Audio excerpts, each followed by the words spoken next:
show, and you look around, everybody's okay, and hundreds of thousands of people are all cheering.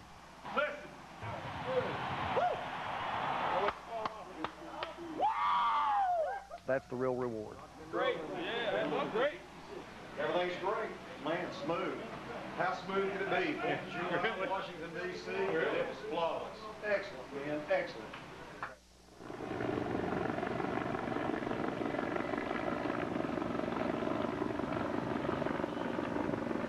We're policing the area, which is going to take an hour or so.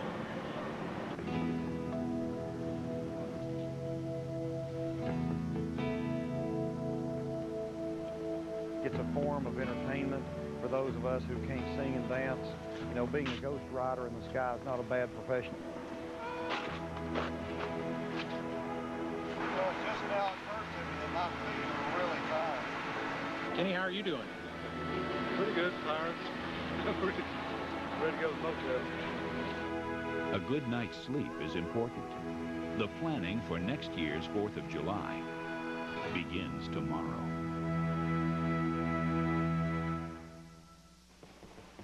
For more information on fireworks, visit Pyro Show's website at www.pyroshowsusa.com.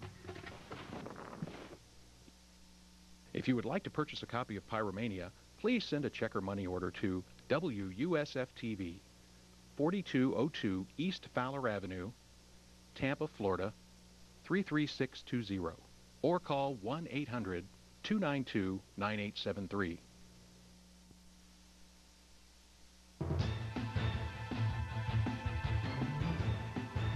During the Washington, D.C. show, we did have a muzzle brake. And of course, it just totally destroyed the mortar. What happens is that when the lift charge ignited, it split the shell, and it just went off. Instead of going, it went down. Yeah, right.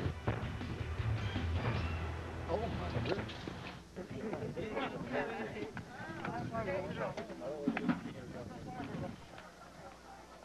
A few years after I produced the film Pyromania, I accompanied Pyro shows to, that's me, so, greetings from the Great Wall of China.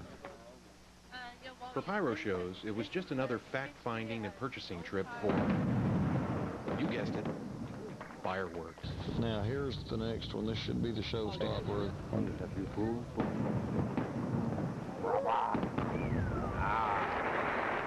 Now, very nice.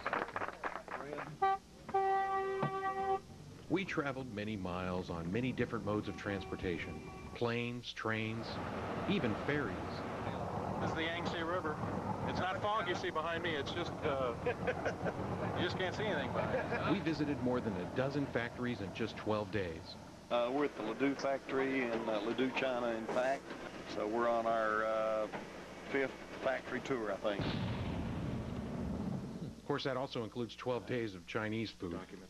While I was here, I wanted to see how a typical fireworks shell is made.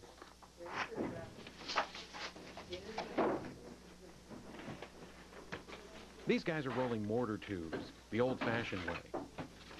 The tubes are used to launch fireworks shells. The shell must fit snugly into the tube for it to work properly. That's the beginning of the star right there. That's what they put in the drum along with the wet powder to give the star something to attach to.